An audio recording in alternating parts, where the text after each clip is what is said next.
말씀 구약성경 말라기서 4장을 보도록 합시다. 구약성경 말라기 4장을 보도록 합시다. 찾았으면 같이 보도록 합시다. 4장 1절부터 마지막 절까지 봅시다. 마지막 6절까지 같이 봅시다. 만군의 여호와가 이르노라. 보라, 극렬한 풀무불 같은 날이 이르리니 교만한 자와 악을 행하는 자는 다 조개 같을 것이라. 그 이르는 날이 그들을 살라 그 뿌리와 가지를 남기지 아니할 것이로되 내 이름을 경외하는 너희에게는 의로운 해가 떠올라서 치료하는 광선을 발하리니 너희가 나가서 외양간에서 나온 송아지같이 뛰리라. 또 너희가 악인을 밟을 것이니 그들이 나의 정한 날에 너희 발바닥 밑에 재와 같으리라. 만군의 여호와의 말이니라. 너희는 내가 호렙에서 온 이스라엘을 위하여 내 종 모세에게 명한 법을 곧 율례와 법도를 기억하라. 보라, 여호와의 크고 두려운 날이 이르기 전에 내가 선지 엘리야를 너희에게 보내리니 그가 아비의 마음을 자녀에게로 돌이키게 하고 자녀들의 마음을 그들의 아비에게로 돌이키게 하리라. 돌이키지 아니하면 두렵건대 내가 와서 저주로 그 땅을 칠까 하노라 하시니라. 아멘. 기도합시다. 아버지 하나님, 세상 마지막 때가 가까운 때입니다. 이러한 때 우리가 과연 어떤 말씀을 들어야 할 것인가? 이 시간 주께서 말씀해 주시기를 원합니다. 말라기 선지자를 통하여서 구약의 마지막 그 말씀을 주신 그 하나님의 그 기쁘신 그 뜻을 이 시간 우리가 잘 깨달아 알 수 있도록 성령 하나님께서 지혜와 계시의 영으로 함께하여 주시옵소서. 그래서 말라기 선지자의 이 이야기가 구약에 이스라엘에게만 국한된 것이 아니라 지금 이 시대 우리에게도 그대로 들려질 수 있는 그런 은혜를 더하여 주시옵소서. 들을 수 있는 귀를 열어주시기를 원합니다. 그래서 말라기 선지자의 이 외침이 지금 이 시대 나를 향하여서 외치는 그 외침으로 들려질 수 있는 그 은혜를 더하여 주시옵소서. 그래서 우리가 하나님 앞에 어떤 모습으로 서야 할 것인가, 우리의 신앙의 좌표를 오늘 말씀을 통해서 잘 정할 수 있는 시간들이 될 수 있게 도와주시옵소서. 감사를 드렸고 그리스도 되신 예수님의 이름으로 기도합나이다. 아멘. 하나님께서 역사 속에서 구원을 하는 그 일들이 시작과 끝이 있습니다. 시작이 있은즉 반드시 끝이 있습니다. 그래서 항상 시작도 중요하지만은 끝이 더 중요합니다. 끝이 되면은 참과 거짓이 쫙 이렇게 드러나게 되어 있어요. 그 시작할 때는 우리가 모르죠. 이것이 참인지 거짓인지 모르는데 끝이 되면은 그 어떤 그 뭡니까 본질들을 이렇게 드러내게 되어 있잖아요. 드러내게. 우리가 사람도 마찬가지입니다. 어린아이 때는 그 아이가 장차 어떻게 되려는지 알지를 못해요. 그런데 자라가면서 그 아이의 성향들이 딱 드러나잖아요. 그죠? 성향들이. 그 성향은 곧 뭐냐면은 그 사람이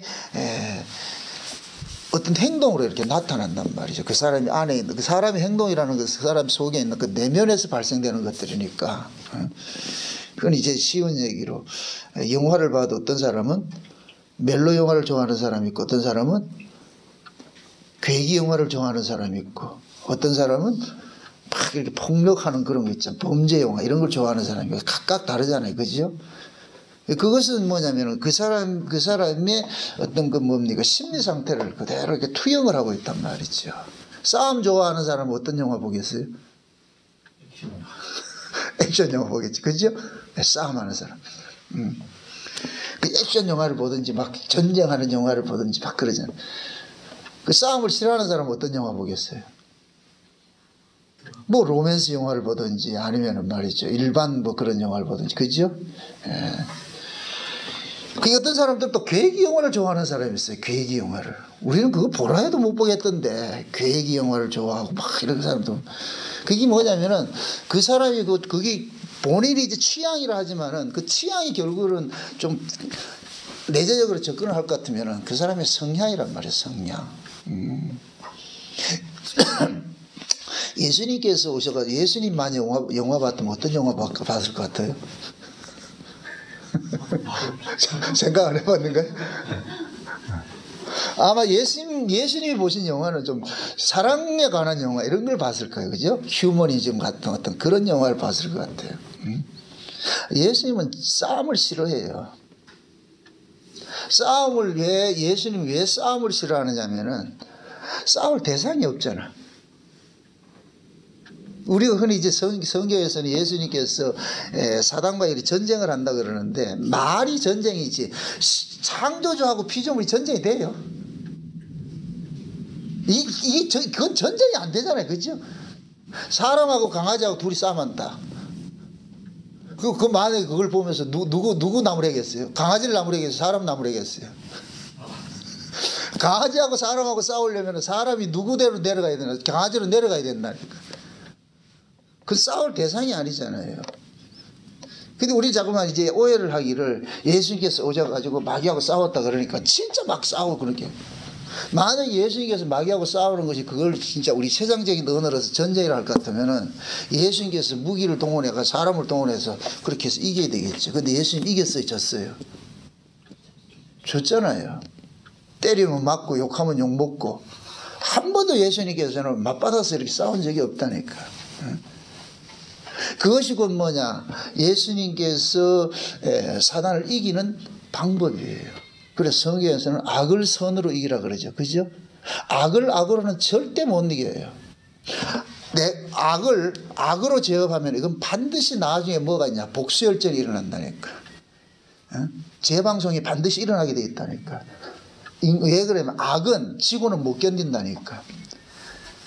지금은 내가 힘이 없어지는 것처럼 딱 있는 거예요. 딱 이렇게 감추고 있죠. 근데 언제든지 이 힘이 저 상대보다 우위에 있다 것 같으면 이게 딱 드러나서 어떻게 하냐. 제압을 한다니까. 이게 힘의 법칙으로 사는 사람들. 그래서 조폭들 세계 볼 것 같으면 그렇잖아요. 잘 나타났죠. 그죠? 항상 그래서 또 바뀌고 그런다. 뭐 그런 것들이. 그러니까 그런 것들은 결국은 뭐냐면은 사람들이 가지고 있는 그 품성이라든가 어떤 성향 이런 것들은 결국 이건 어디에서부터냐? 타고나는 거예요. 하나님께로 타고난다니까. 그래서 하늘로서 난 사람들은 싸움을 싫어하고 땅에서 난 사람들은 싸움을 좋아하고. 그게 이제 우리에게도 적용을 할 것 같으면은 우리도 땅에서 난 사람이 있고 하늘로서 난 사람이 있는데 우리 땅에서 난 이 사람으로 살 때는 이걸 우리가 율법 아래 있을 때라 그러잖아요. 그죠? 율법 아래 있을 때 우리는 어떻게 했어요? 신앙생활을 막 정죄하고 비판하고 있지. 그죠?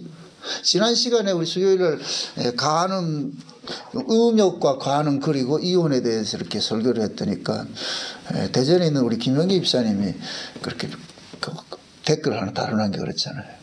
자기는 지금까지 고멜만 욕을 했지 자기가 고멜인 줄 몰랐다고 그래.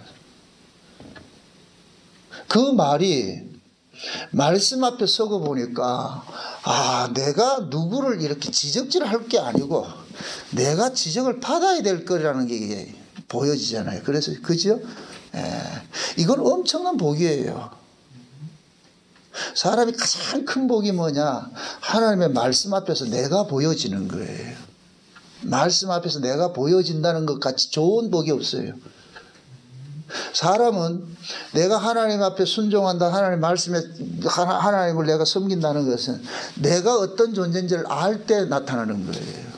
하나님은 절대로 폭력적으로 힘으로 우리를 굴복시키지 않아요. 그렇게 굴복시켜 봐야 이거는 힘 가지면 대적자로 나타나기 때문에 하나님은 그걸 원치 않는 거예요. 그게 그 탕자 비유를 보면 잘 나타나 있어요. 아버지는 강제로 자식들한테 이렇게 효도받고 싶은 생각 없어요. 억지로 시켜가지고 효도하는 건 효도가 아니라니까. 효도는 자식이 진짜 그 마음속에서 아버지의 그 은혜로 살고 있다는 게 깨달아질 때 나타나는 한 모습이지. 그러니까 효도가 먼저가 아니고 뭐냐, 하나님 아버지의 은혜라잖아. 아버지의 사랑으로 내가 살고 있다는 이걸 먼저 알아야 되는 거예요. 그래서 아버지는 둘째 아들이 집 떠난다 할 때 두말하지 않고 보내는 거예요. 우리 같으면 다리 몽둥이 붙지를 가지고서 어디 나가냐고 그렇게 막 하겠지만은 하나님께서는 그렇게 하지 않는다는 거예요. 그렇게 해서 나가서 보니까 비로소 뭘 아느냐, 하나님 은혜를 아는 거예요. 자, 역설적으로 이야기를 합니다. 여러분 보세요. 신자에게는 이 지옥 같은 환경이 참 축복이에요. 우리는 지옥 같은 환경, 이러면 그 환경 자체만 보면 우리는 뭐예요? 막 짜증나고 화가 나잖아. 그죠? 근데 하나님께서는 지옥 같은 환경에 집어넣고 나가지고서 어디 것을 깨닫게 하느냐, 천국을 보게 하는 거예요. 천국의 소중함을 알게 하는 거예요. 우리가 흔히 얘기를 할 때 내가 몸 아프고 보니까 건강이 중요한 걸 아는 것 같이, 하나님께서 자기 백성들은 궁극적으로 하나님이 계획한 것은 천국에, 하나님 나라에 살고 싶은 거예요. 하나님 나라에 살고 싶은 자들인데, 그 하나님 나라에 있던 자들이 지금 우리는 탕자처럼 이 땅에 왔어. 탕자처럼 우리는 이 땅에서 우리 마음대로 사는데, 여기서 와, 우리는 아버지 은혜 아니면 살 수 없다는 것을 처절하게 이 땅에서 우리는 배워가는 거예요. 배워간다니까. 그렇게 했을 때 여기에서 하나님의 은혜 없이는 살 수 없다는 것을 처절하게 깨달아 갔을 때, 그때 천국에 갔을 때 면류관 벗어서 던지는 그런 일들이 나타나는 거예요. 그건 억지로 벗으라 한 것이 아니고 자발적이 되는 거예요. 자발적이. 그래서 성경에서는 역설적으로 하나님께 사랑을 많이 입은 자들이 많은 고난을 받는 걸로 되어 있는 거예요. 하나님께 사랑을 입은 자들이. 요셉 같은 사람 보세요.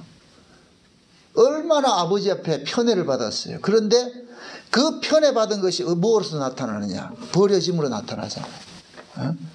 요셉같이, 야곱의 12아들 중에 요셉같이 고생한 사람 없다니까요. 요셉같이 고난받은 사람 없어요.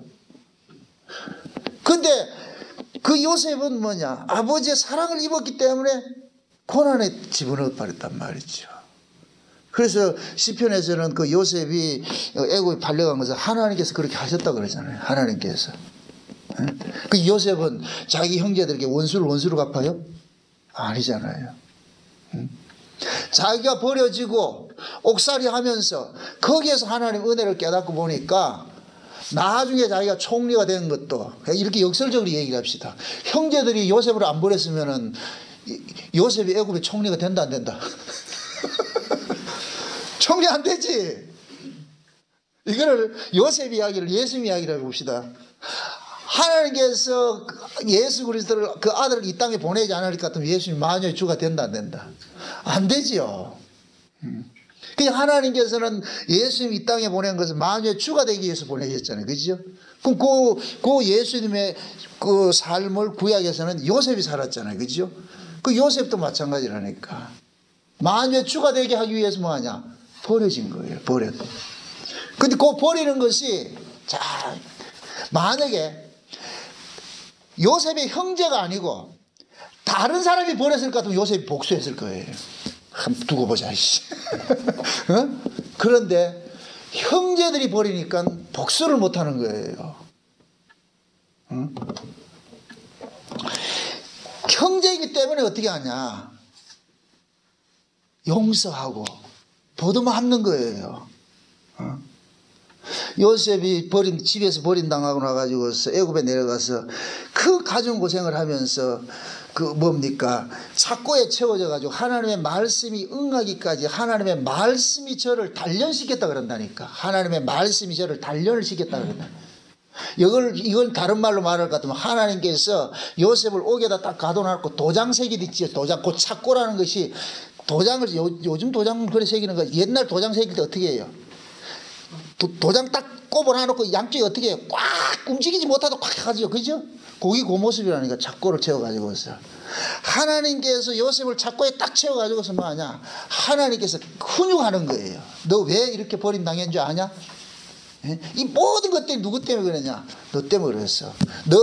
너를 하나님께서 내가 너를 이렇게 했다는 거예요. 거기에서 이렇게 가르치는 거예요. 가르치는 거예요.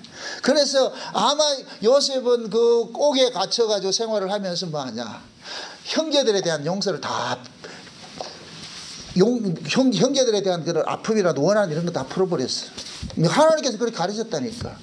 네가 이렇게 된 것은 우연히 된 것이 아니고 내가 그렇게 했어. 내가 그렇게 했다니까. 왜?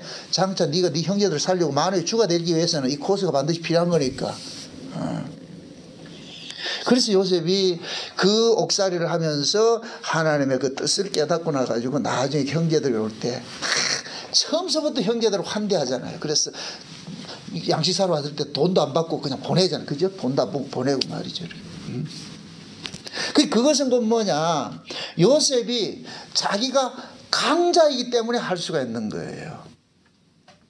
여러분들보다 사랑은 강한 사람만이 할 수 있는 것이, 약한 사람이 사랑하는 건 사랑이 아니에요. 그건 굴종이죠.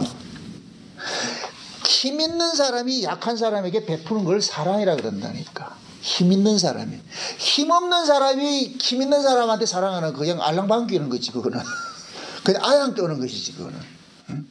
진짜 사랑은 뭐냐? 내가 이 사람을 죽일 수 있어도 죽이지 않고 용서해 주는 게 이게 사랑이에요. 이 사랑을 누가 하고 있어요? 하나님 지금 하고 있죠.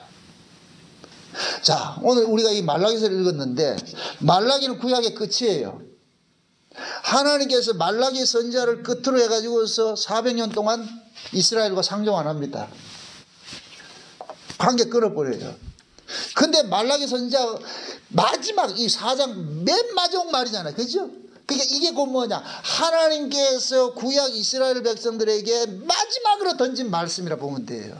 맨 마지막으로 던진 말씀이라 그래요.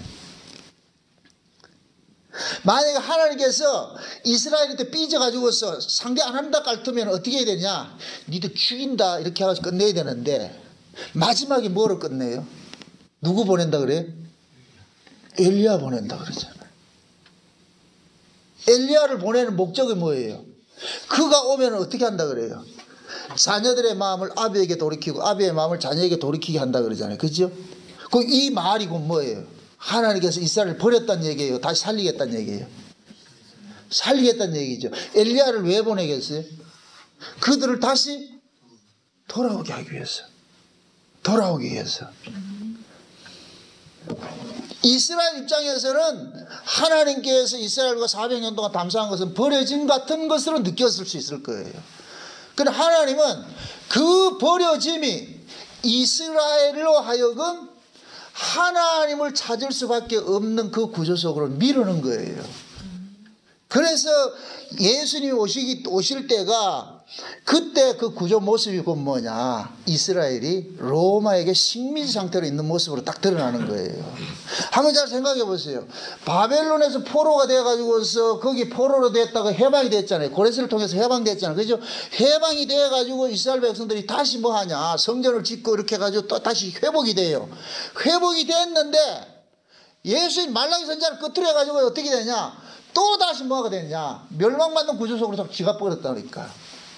로마의 식민 생활 들어가는 것이 됐어요. 그러니까 이 이스라엘의 역사를 볼 것 같으면은, 이 뭐라 그래요? 탁구공이라 그래야 되나? 당구공이라 그래야 되나? 이쪽에서 치임받고 저쪽에서 치임받고 맨날 말이죠. 그 한번 제국의 역사를 보세요. 다니엘서를 볼 것 같으면은, 바벨론에 얻어 터지고 말이죠. 아수르에게 얻어 터지고 말이죠. 헬라에게도 얻어 터지고, 메데 바사에게 얻어 터지고, 로마에게 얻어 터지고, 계속 이놈한테 터지고 저놈한테 터지고, 계속 터지는 역사, 터지는 역사. 그 터지는 역사 속에서 하나님께서 이스라엘 백성들에게 가르치고 싶은 것은, 그렇게 터질 것 같으면 이스라엘이 존재를 해야 됩니까? 망해야 됩니까? 망해야 되지, 그죠? 망해야 되는데도 망하지 않고 있어. 그 이야기는 결국 뭐냐? 하나님께서 이스라엘을 버릴 수 없다는 거예요. 그래서 성경에서는 강한 부정은 강한 긍정이에요. 그걸 볼 수 있어야 돼요. 그래서 제가 그러는 거예요. 하나님께서 이스라엘 백성들이 그 악한 저주를 끌어붙는 것은 그 이면 속에 뭐가 있다? 하나님의 지독한 사랑이 들어가 있는 거예요. 그게 이사야서 1장이라니까. 하나님께서 이스라엘 백성들을 향해서 뭐라 그래요? 소돔 백성 고모라 백성이라 그러죠. 소돔과 고돔 고모라 백성이라 그러죠. 그럼 소돔 고모라가 어떤 곳이에요? 유황불로 저주받은 곳이에요. 그런 사람을 빗대서 얘기를 한다니까.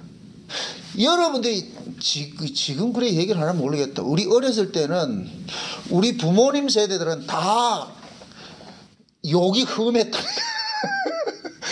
욕을 해도 그냥 고급스러운 욕을 안 해요.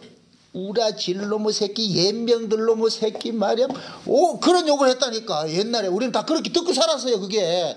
근데 그걸 우리는 그때 당시에는 그게 욕으로 듣지 않아. 지금 생각하면 욕이 아니라니까. 왜 부모들이 그렇게 욕을 하겠어, 자기 새끼한테. 그게 결국은 뭐냐, 나는 너를 못 버린다는 거예요. 못 버린다는 거예요. 못 버린다는 거예요. 그 사랑이 내가 어른 되고 보니까 그게 이해가 된다니까. 그게 왜 우리 부모가 그렇게 욕을 하고 했는지. 연병 걸려야 된다, 뭐 해봐, 오만 소리 하잖아요. 그런 것들이. 이 곱게 자란 사람들은 그런 욕도 안 들어봤을 거예요. 그런데 대부분의 그런 건 0.001% 사람들이고 대부분의 사람들은 다 그런 욕을 듣고 살았다니까. 욕 듣고 살았다니까. 근데 그 욕이 내가 자식 놓고 키우면서 어른 되니까 그건 욕이 아니더라는 거예요. 내가 내 자식에게 욕하는 건 욕이 아니라니까. 그런데 듣는 새끼는 그걸 욕으로 듣지 욕으로 안 듣는 새끼는 없잖아요. 그죠? 그게 부모 심정이 되면은 뭘 안다니까. 그래서 하나님께서 이스라엘의 문을 딱 닫으면서 하는 소리가, 진짜 이스라엘이 미울 것 같으면 엘리야 보낸다 이런 소리 약속하지 안 해야 돼요. 그런데 하나님께서 엘리야를 보낸다 그러거든요. 엘리야를 보낸다. 그럼 엘리야가 와가지고서 무슨 일을 하느냐, 자기 백성들을 하나님 앞으로 돌이키게 하는 거예요. 응? 그럼 하나님의 백성들은 그 엘리야가 외치는 그 소리를 들을 수 있어야 되죠. 그죠? 그래서 하나님은 잘 보세요. 참 일하시는 거 보면은 엘리야를 딱 이렇게 뭡니까 보낼 때가 될 것 같으면은 하나님께서 이스라엘 백성들로 하여금 회개하는 역사들을 다 일으키는 거예요. 회개하는 역사들. 그러니까 그 약속대로 하나님께서 엘리야를 보냈는데 그 엘리야 심정으로 온 사람이 누구예요? 실제 엘리야가 왔어요? 엘리야의 능력과 심정으로 누가 왔어요? 엘리야의 능력과 심정으로 왔죠. 그게 누구예요? 세례 요한이잖아. 그죠? 그럼 한번 잘 보세요. 그림을 잘 보세요. 진짜 하나님께서 이스라엘 백성들로 하여금 그들 속에 가가지고서 돌이키게 할 것 같으면은 세례 요한이 요단 들에서 있어야 돼요. 예루살렘에 있어야 돼요. 예루살렘에 있어야 되죠. 근데 세례 요한이 어디에 살았어요? 요단 들판에 살았죠. 그죠? 요단 들판에 사니까 백성들이 그리로 나가더라니까. 그건 곧 뭐를 이야기를 하느냐, 하나님께서 세례 요한을 엘리야의 능력과 심정으로 보낸다고 400년 전에 말라기 선지자를 통해 가지고 약속을 해놨는데, 그러면 엘리야가 딱 올 것 같으면 이 엘리야를 통해 가지고서 자기 백성들이 돌이키는 일들이 일어나야 되잖아요. 그죠? 그러면은 하나님께서 자기 백성들을 누구에게 보내느냐, 광야에 있는 엘리야에게를 딱 보내는 거예요. 세례 요한에게 보내는 거예요. 그래서 세례 요한이 예루살렘에 들어가 전도 안 해도 된다니까. 세례 요한이 거기 가만히 있으면은, 그 요단 광야에 있으면은 하나님께 속한 백성들을 그리로 보낸다니까. 그래서 허다한 무리들이 세례 요한에게 세례를 받으러 나오더라 그러는 거예요. 아멘? 아멘. 그렇게 나오는데 그 속에 누구도 있느냐, 바리새인들도 있고 다 있는 거예요. 다 있어. 그때 세례 요한이 그러잖아요. 그들 보고서 독사의 자식들이라 그러면서 아주 이 세례 요한이 퍼붓는 그런 그 저주의 말이고 누구의 말이냐, 하나님께서 이스라엘 향한 말인데 그것을 꼭 뭐냐, 돌아오라는 얘기예요. 돌이키라는 얘기예요. 여러분들이 자녀가 말을 안 들을 때 막 욕을 강하게 이렇게 하는 것은 돌아오라는 얘기예요. 네 지금 잘못하고 있는 거 하지 말라는 소리잖아요. 그죠? 게임을 하고 있어. 그럼 어떻게 해요? 조용히 얘기를 해요. 하지 마라, 야, 하지 마라. 이렇게 해요? 안 하지요. 한두 번 말해가 안 되면 어떻게 돼요? 게임기를? 응? 게임기를 박살을 내잖아. 그죠? 그 게임기를 박살을 내는 것은 뭐냐? 그거 하지 말고 공부하라는 얘기잖아요. 돌아오라는 얘기잖아. 돌아오라는 얘기죠. 그래서 하나님께서 세례 요한을 광야에서 세례 베풀고 할 때 수많은 중단 무리들을 그리로 내보내가지고서 무슨 일을 하냐, 그들을 어떻게 하느냐, 세례를 줌으로 해서 그들에게 강력한 하나님의 말씀을 가지고서 그들을 뭐 하냐, 돌이키게 하는 일들을 하는 거예요. 그러니까 세례 요한의 말을 듣는 사람들이 막 회개가 일어나는 거예요. 우리 어떻게 해야 됩니까? 도끼가 지금 나무 뿌리에 놓여있다. 이제 찍는다. 이제 찍는다. 그러니까 그 소리를 그대로 액면으로 받는 사람들은 꼬꾸라지는 거예요. 이게 하나님의 백성이라니까. 세례요한의 그런 소리를 듣고 회개하는 사람이 있고 어떤 사람들은 반발하는 사람이 있죠. 항상 두 부류가 있어요. 두 부류가 있다니까. 제가 처음에 이 말씀을 전하기 처음에 그런 얘기를 했잖아요. 시작과 끝이 있다 그랬잖아요. 어렸을 때 우리는 잘 모른다 그랬죠. 끝물이 되면 그 사람의 성향이 드러난다 그랬죠. 그죠? 그래서 하나님께 속한 자들은 순종하는 자리로 나아가고 하나님께 속하지 않는 자는 불순종하는 자리로 딱 나아가는 거예요. 자, 이렇게 얘기를 해봅시다. 순종하는 사람이 순종을 하고 불순종하는 사람은 불순종해요. 어느 날 갑자기 불순종하는 거 없어요. 어느 날 갑자기 순종하는 게 없다니까. 말 잘 듣는 나는 처음부터 말 잘 들어요. 그죠? 안 듣는 놈은 처음부터 안 듣는다니까. 그 성향이 가면 갈수록 쫙 드러난다니까. 그래서 악한 자는 더욱더 악해지고 거룩된 자는 거룩해지는 거예요. 그게 요한계시록 끝에 말한다. 요한계시록 한번 보세요. 22장 한번 보세요. 22장. 요한계시록 22장. 맨 마지막에 마지막. 22장 11절 보세요. 11절. 10절 11절 같이 봅시다. 다 같이 시작. 또 내게 말하되 이 책의 예언의 말씀을 임봉하지 말라. 때가 가까우니라. 불의를 하는 자는 그대로 불의를 하고 더러운 자는 그대로 더럽고 의로운 자는 그대로 의를 행하고 거룩한 자는 그대로 거룩되게 하라 그러잖아요. 그죠? 자, 어떻게 해요? 거룩한 자는 거룩한 자로 살게 하고 불의한 자는 불의한 자로 살게 하는 것이죠. 그죠? 이게 결국은 뭐냐? 자기 성향에 따라서 드러난다는 얘기예요. 끝에는 끝물에는. 그러니까 악한 사람은 악한 모습으로 드러나고 선한 사람은 선한 모습으로 드러나는 거예요. 이게 어느 날 갑자기 되는 게 아니고 신앙생활도 마찬가지예요. 하나님께 속한 사람은 비록 어긋남이 있다 할지라도 그 사람은 그 속에서 뭐냐 순종의 역사가 있다니까. 그렇게 해서 비록 일시적으로 어긋난다 할지라도 빨리 돌이키고 한다니까.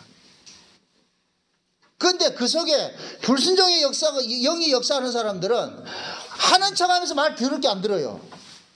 이걸 그렇게 안 듣게 돼 있다니까. 그래서 끝물에 갈 것 같으면 순종하는 사람, 불순종하는 사람 다 이렇게 구분이 돼 버린다니까. 구분이 된다니까. 그래서 우리 신앙도 마찬가지예요. 신앙생활을 여러분들 하면서도 자꾸만 여러분들 주변에 좋은 친구들을 두시라고. 특히 신앙에 있어가지고서는. 신앙적인 의미에서 여러분들이 잘못되고 우린 다 완벽할 수 없잖아요. 잘못되고 그럴 것 같으면 올바른 충고를 해줄 수 있는 그런 친구들을 줘야 되는 거예요. 서로가 그게 되는 거예요. 서로가 스스로 서로에게 격려가 되고 때로는 분발을 하고 말이에요. 때로는 책망도 하고 말이에요. 그러면서 분명히 얘기를 합니다. 하나님께 속한 백성은 책망을 들어요.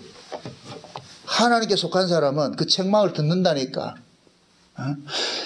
내가 저 친구를 통해 가지고 어떤 책망을 듣는데 자존심 문제가 아니에요. 이거는 자존심 문제로 엮여 있는 이 사람은 육에 속한 사람이에요.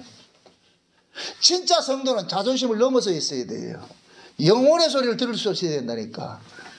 그래서 누가 어떤 소리를 할 것 같으면 그것을 인간적 입장에서 자존심 상해서 듣는 게 아니라 왜 저 소리를 하는 것인가 내가 각성하고 돌이킨다니까. 그게 신자예요. 신자. 교회 안에서 제가 강하게 책망을 할 때가 있어요. 그 소리를 어떤 사람은 진짜 하나님의 음성을 듣고서 돌이키는 사람이 있고 어떤 사람은 어긋나는 사람이 있다니까. 그건 결국 뭐냐 그 사람 속에 있는 영의 역사라니까. 그게 하나님께 속한 사람은 보세요.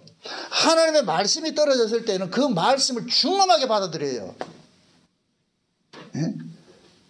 그런데 하나님께 속하지 않는 사람은 경홀히 여긴다니까. 그 말을. 왜? 인간의 말로 듣기 때문에 경홀히 여기는 거예요. 비록 예를 들어가지고 어떤 잘못된 길을 가다가도 간에 어떤 책망이 있을 것 같으면 탁 돌이킨다니까. 아, 이게 아니었구나. 그래서 충성된 친구의 말은 찌른 채찍 같고 말이죠. 송곳같이 아픈 거예요. 그 아픔이. 여러분 보세요. 자식들이 그릇대에 갈 때 부모의 그 욕이, 부모의 그 징책이 아파요, 안 아파요? 아프지요? 그 아픔을 통해 가지고서 내 새끼는 돌이킨다니까. 내 새끼들은. 그래서 하나님께서 마지막 구약의 이스라엘을 마감을 하면서 말라기에게 경고한 내용이 뭐냐, 극렬한 불못불 같은 그런 날이 올 터인데 내가 선지 엘리야를 보내는데 왜 하필 엘리야냐, 그 엘리야가 과연 어떤 사람이냐 한번 보라는 거예요. 그게 누구, 엘리야가 어떤 사람이었어요? 온 이스라엘이 전부 바알과 아세라를 쫓아가고 있을 때 엘리야가 혼자서 지금 하나님을 쫓고 있다 그래요. 물론 그때는 7,000명이 숨겨져 있었어요. 그죠? 7,000명이 숨겨져 있다니까. 엘리야가 그 바알과 아세라를 대적해 가지고서 그들과 싸우는 그 엘리야의 그 시대의 영적 상태가 마지막 예수님께서 뭡니까, 참 하나님께서 말라기를 끝으로 해가지고 새로운 그 구원자를 보낼 때 그 시대의 영적 상황과 똑같은 얘기예요. 그러면 자 한번 보세요. 엘리야 시대에 숨겨져 있는 7,000명이 있었다 그랬죠. 그죠? 그 숨겨져 있는 7,000명은 이 엘리야의 말을 들었을까요, 안 들었을까요? 듣겠죠. 그죠? 성경에 드러나 있죠. 이게 왜? 너무 미미하기 때문에, 없는 듯 하기 때문에 그렇게 나타나지 않는 거예요. 그럼 묻습니다. 세례 요한이 분명히 엘리야의 심정으로 왔죠. 그죠? 그럼 엘리야의 심정으로 왔을 때 세례 요한이 광야에서 세례를 베풀 때 거기에 나간 사람들이 누구겠어요? 광야를 나간 사람들이. 이들이 바로 숨겨져 있는 7,000명이라니까. 아멘? 아멘. 그 숨겨져 있는 7,000명, 엘리야 세례 요한에게 세례를 받은 사람은 그 시대에 가장 미미한 사람들이에요. 진짜 잘난 사람들은 전부 어디에 있고? 예루살렘을 가지요. 예루살렘에 다 똑똑한 사람 다 있잖아 거기에. 세례 요한에게 나가지 않아요. 그럼 보세요. 예루살렘에 있는 사람들은 사람들에게 좋은 말만 해주는 사람이고, 세례 요한은 어떤 말을 하느냐, 큰 말을 하는 사람이에요. 세례 요한 입에서는 좋은 말이 안 나갔다니까. 왜 그러냐, 저는 이렇게 생각을 해요. 그 옛날 영화에 그 고지전이라는 영화를 영화 봤는 거예요. 고지전. 그 신하균이하고 누구나 고수가 나오잖아요. 그죠? 근데 신하균은 얘는 어떻게 해요? 작전통이죠. 그죠? 작전 참모인데 얘는 욕을 못해. 점잖해 가지고서. 근데 이 고수는 야전통에서 걔가 소대장 됐잖아요. 그죠? 소대장 됐는데 거기서 막 입만 열면 녹이 나간다. 그게 작전을 하던 이 신하균이가 가가지고서 그걸 이해를 못하는 거예요. 야, 니 왜 그래 욕을 하는데 그러잖아요. 그게 고수 그러잖아요. 사람이 좀 죽고 사는데 욕이 안 나가면 그거 되겠냐 이거. 욕이 안 나가면. 응?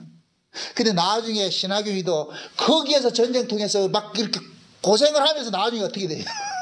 욕하는 사람이 돼버리죠. 그 상황이 그렇게 돼버린다니까. 그러면 생각해 보세요. 전쟁통에서 소대장이 대원들한테 욕하는 게 그게 욕이에요? 아니잖아요. 그건 살라는 소리죠. 살라는 소리. 그럼 그 대원들은 고수가 소대장이 욕하는 걸 욕으로 들어요? 안 듣는다니까. 소대장이 지금 나 살라고 저렇게 소리치는구나 이렇게 듣지, 니 왜 욕하는데? 그렇게 안 된다니까. 만약에 욕으로 들었을 것 같으면 어떻게 하겠어요? 죽이겠지. 욕으로 듣는 사람이 없다니까. 왜 그러냐, 그 상황 속에서 그들은 뭐냐, 살아왔기 때문에 그들도 똑같은 욕을 하는 거예요. 세례 요한이 광야에 나온 자들에게 독사 새끼니 막 욕을 퍼부어도 그들이 듣는 것은 뭐냐, 그걸 욕으로 듣는 게 아니에요. 돌이키게 하는 소리를 듣기 때문에 그 앞에 무릎을 꿇고 세례를 받고 어찌해야 됩니까? 나오는 거 어찌해야 됩니까? 지금은 역사적으로 예수님 재림할 때 가까운 때예요. 그럼 예수님이 재림할 때가 가까운 때일 것 같으면은 엘리야식 오늘 이 말라기식 일어날 것 같으면 극렬한 불못불 심판이 일어나는데 이게 실제 일어났어요? 안 일어났어요? 아직 안 일어났잖아요. 이건 그럼 뭐냐, 초림과 재림이 같이 있는 거예요. 예수님 재림할 때는 진짜 여기다 붙는다니까. 유황발 심판 붙는다니까. 여기가 쏟아진다니까. 그 날이 오기 전에 누구를 보낸다? 엘리야를 보낸다 그런다니까. 그래서 요한계시록 두 증인들이 엘리야의 심정으로 나타나는 거예요. 엘리야의 심정으로. 그럼 두 증인들이 와가지고서 누구에게 외치느냐? 땅에 거하는 자들 외치잖아요. 돌이키라고. 그러면 그 소리를 듣고서 돌아오는 사람들이 있어. 요 사람들이 신자예요. 그래서 하나님께서는 자기 백성들을 찾아내기 위해 가지고서 아주 야차 같은 선지자들을 보내는 거예요. 점잖은 선지자 보내는 게 아니고 아주 야차 같은, 포악한 어떤 그런 선지자를 보내는 거예요. 그런데 하나님의 백성들은 그것을 알아보는 거예요. 그래서 성경 속에서는 구약의 역사를 볼 것 같으면 항상 거짓 선지자들은 좋은 말 하는 거예요. 백성들한테 평안하다, 안전하다, 참 좋은 말 하고. 진짜 선지자들 어때요? 막 때려 부시잖아요. 네 있다고 해가 되겠어? 죽인대 막 여기. 그런데 육에 속한 사람들은 거짓 선지자들 그 달콤한 말을 좋아하고, 진짜 하나님의 백성들은 그 포악한 말을 외치는 그 선지자들의 말을 따르는 거예요. 그래서 어느 시대고 하나님께서는 교회 안에도 자기 백성과 자기 백성 아닌 자가 다 심어놨는데 자기 백성들은 뭐냐? 하나님의 책망을 듣는 거예요. 이렇게 한번 생각을 해보세요. 진짜 우리가 하나님 아들이라며. 그럼 우리 지금 하나님 아들 이렇게 살고 있어요? 안 살고 있죠. 자, 내가 진짜 하나님 아들인데 내가 하나님 아들대로 못 살고 있을 것 같으면은 하나님 내게 욕한다고 해가지고 그걸 꼭하게 생각한다. 당연한 것을 여긴다. 당연한 것을 여기지. 내가 그렇게 못 사는 거 뻔히 아는데, 우리가 하나님의 말씀에 비춰봤을 때 우리는 그대로 못 살고 있는 게 다 알잖아요. 그러니까 무슨 말을 하더라도 우리는 반항을 못 하겠는 거야. 맞는데 뭐 말이 다 맞는데 어떡하겠어 그거를. 여기에 반항하는 사람은 어떤 사람 반항한다? 아닌 사람이 반항하죠. 아닌 사람이. 그래서 여러분들이 말씀을 듣는 것들도 귀가 열려야 되는 거예요. 저 소리가 지금 나를 지금 돌이키게 하는 소리인지, 기분 나빠서 욕하는 소리인지, 책망의 소리, 그걸 돌이키게 하는 책망의 소리인지, 이걸 분별을 할 줄 알아야 된다니까. 그래서 하나님께서는 마지막 때가 될 것 같으면 항상 누구를 보내느냐? 강력한 선지자들을 보내는데, 이 강력한 선지자들은 좋은 말 하는 사람이 아니에요. 이걸 그냥 뭐 욕한다 그 개념이 아니고 바른 말을 하는 거예요. 어느 시대고 바른 말은 우리에게 뭐로 들린다? 욕으로 들리는 거예요. 참 이상하죠, 그죠? 바른 말은 욕으로 들린다니까.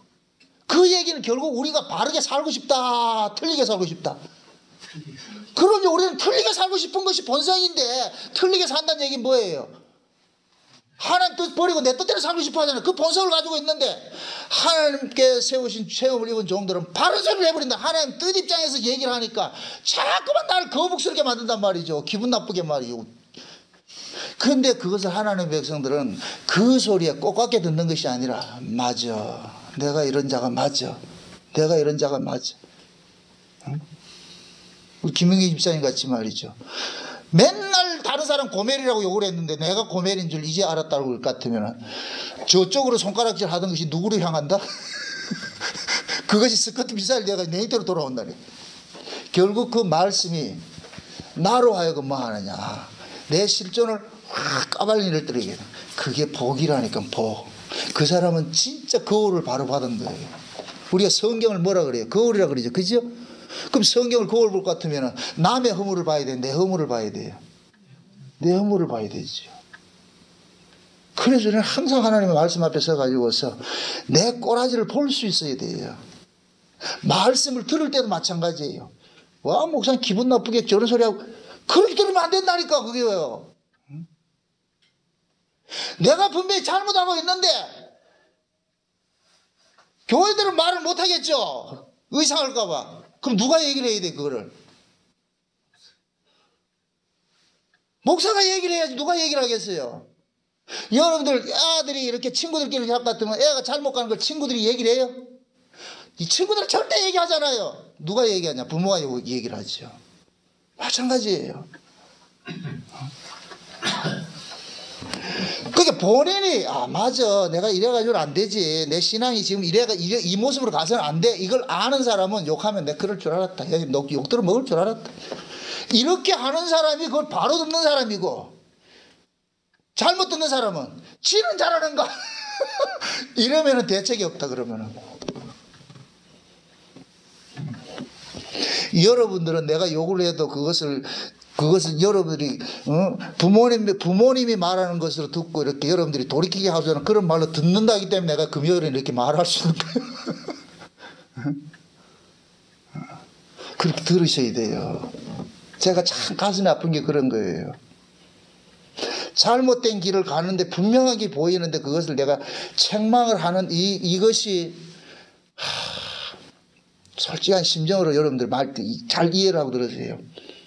내가 누구를 책망을 한다. 그 사람에게 대한 애정이 아직까지 있기 때문에 하는 거예요. 그 사랑 없으면 말 안 합니다. 한두 번 딱 얘기가 안 되면 나도 입 닫아요. 할 필요가 없다니까.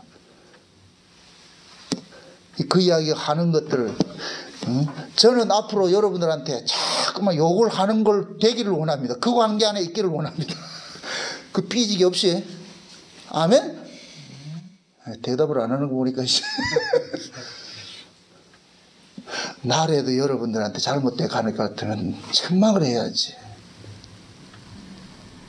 저는 강단에 설 때 가장 무서운 게 뭔지 아세요? 에스겔서의 파수꾼 있죠, 파수꾼. 어느 동네에 파수꾼을 세워놨는데 적군이 왔는데도 잠잠했을 것 같으면 그 사람들의 핏값을 누구한테 잡는다? 파수꾼한테 잡는다 그래요. 저는 그걸 엄중하게 받아들여요. 내가 강단에 서 있는 한은 그걸 내가 놓치고 싶지 않아요. 난 여기 파수꾼을 세워 있는 거예요. 여러분들의 눈치 볼 필요가 없다니까. 여러분들한테 여러분들이 날 구원시키는 게 아니기 때문에. 그런데 파수꾼이 외쳤는데도 돌이키지 않는 거 그건 괜찮다는 거예요. 그건 걔네들 문제고 파수꾼은 하나님께서 용서해 주는 거예요. 임무 다 했으니까.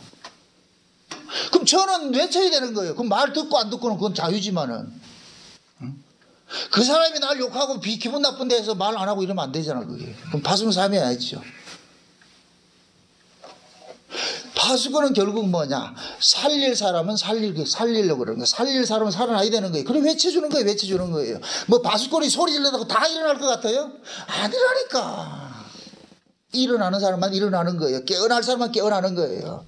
아닌 사람은 안 일어나고. 그래서 똑같은 이야기를 해도 어떤 사람은 그것을 복음으로 듣고 어떤 사람은 욕으로 듣는 사람이 있다니까. 다르다니까. 여러분들 귀에는 하나님의 그 말씀이 하나님의 그 엄중한 책망의 소리가 여러분들을 깨우는 복음으로 들리기를 원합니다. 그 귀를 가지고 있어요. 그게 할례를 받은 귀예요. 귀머거리 독사가 여기 딱 달라붙을 것 같으면은 아무리 하나님 음성이 그렇게 얘기를 해도 그걸 욕으로 듣는다니까. 그럴 것 같으면 그 영혼은 끝나는 거예요. 그래서 여러분들이 앞으로 올 한 해도 여러분들이 신앙생활을 하면서도 쓴소리 이런 것들이 책망의 소리 이런 게 들린다 할지라도 그것을 책망을 듣지 마시고 하나님께서 나를 향하여서 사랑하는 소리를 이렇게 듣게 하는구나. 그것이 비단 제가 하는 것이 아니라 할지라도 제가 아까 그러잖아요. 좋은 친구들을 두시라고. 서로가 서로에게 바른 소리 해줄 수 있는 그런 친구들을 두시라고. 서로가 서로에게. 그럴 때 여러분들이 뭡니까? 서로 의지해서 신앙을 지켜낼 수 있는 거예요. 여러분들이 분명히 잘못돼 가고 있는데도 오자마자 그냥 해가지고 쓱 하는 거 그건 좋은 친구 아니에요. 여러분 보통 보면 보세요. 고향 친구들하고 객지에서 만나는 친구하고 같아요, 달라요? 다르지요? 고향 친구는 흉허물이 없어. 그냥 무조건 막 있는 대로 그대로 얘기를 해. 세상에서 만난 친구들은 비즈니스로 만났기 때문에 다 이해 타산을 한다니까. 옳은 소리 그런 소리 다 한다니까. 그래서 고향 친구들은 솔직한 거예요. 그 소리가. 우리가 신앙생활 하는 것도 마찬가지예요. 여러분들도 여러분들이 이 말씀을 듣는 것 말라기 선지자를 통해 하나님께서 마지막 경고할 때 엘리야를 보내가지고서 그들에게 엄중한 그러한 하나님의 그 책망의 소리를 할 때 그 소리를 듣고서 돌이킬 수 있는 그러한 사람이 되어 있어요. 그 자리에 서 있어야 된다니까. 아멘? 그게 우리 신자들이 하나님의 백성들이 서 있을 자리인 거예요. 부디 여러분들이 올 한 해 기도하면서도 그러세요. 하나님 내 귀에 할례를 받게 하셔가지고서 하나님의 음성이 다시 말합니다. 하나님의 음성은 칭찬으로 오지 않아요. 반드시 뭐로 온다? 책망으로 오는 거예요. 그 책망의 소리가 하나님께서 나를 살리게 하는 그 파수꾼의 외침의 소리로 들려지게 해달라고 그렇게 기도하셔야 된다니까. 그래야 여러분들 말씀에 시험이 안 들어요. 어떤 말씀이라 할지라도 그 말씀을 통해 가지고서 내 자신이 내 영혼을 깨우고 다시 살아나는 그 일을 하나님께서 하게 하신다 이렇게 생각을 하시고 그게 친구든지 목사든지 아니면 누구든 간에 내게 달콤한 소리 해주는 것보다 올바른 소리 해주는 그 소리를 여러분들 하나님의 음성으로 듣는 그러한 일들이 올 한 해 여러분들 속에서 일어나시기를 주여 여러분 축원드립니다. 기도합시다. 아버지 하나님 감사합니다. 들을 수 있는 길을 열어주옵시기를 원합니다. 하나님의 말씀과 사단의 말을 분별할 수 있는 은혜를 더하여 주옵시기를 원합니다. 이것이 거짓 선자의 말인지 이것이 참 선자의 말인지 그것을 잘 분별하여서 우리 귀가 세상의 달콤한 말을 들을 것이 아니라 하나님의 그 준엄한 책망의 소리를 하나님의 음성으로 듣고 복음으로 들을 수 있는 귀를 열어주옵시기를 원합니다. 그래서 올 한 해 우리의 신앙들이 더욱더 하나님의 뜻 안에서 하나님이 기뻐하시는 쪽으로 잘 세워져 갈 수 있도록 인도해 주옵시기를 원합니다. 그래서 또 연말이 될 것 같으면 이만큼 하나님의 그 간섭하심 속에 내가 이렇게 와 있구나 하는 그 간증을 하면서 한 해를 마무리할 수 있는 그날이 도래할 수 있도록 도와주시길 원합니다. 그러자면 올해부터 시작부터 하나님의 말씀을 잘 들을 수 있는 길을 열어주셔서 길을 받아서 그 말씀을 통해서 내가 순응해 갈 수 있는 은혜를 더하여 주시옵소서. 감사를 드리고 예수님의 이름으로 기도합나이다. 아멘.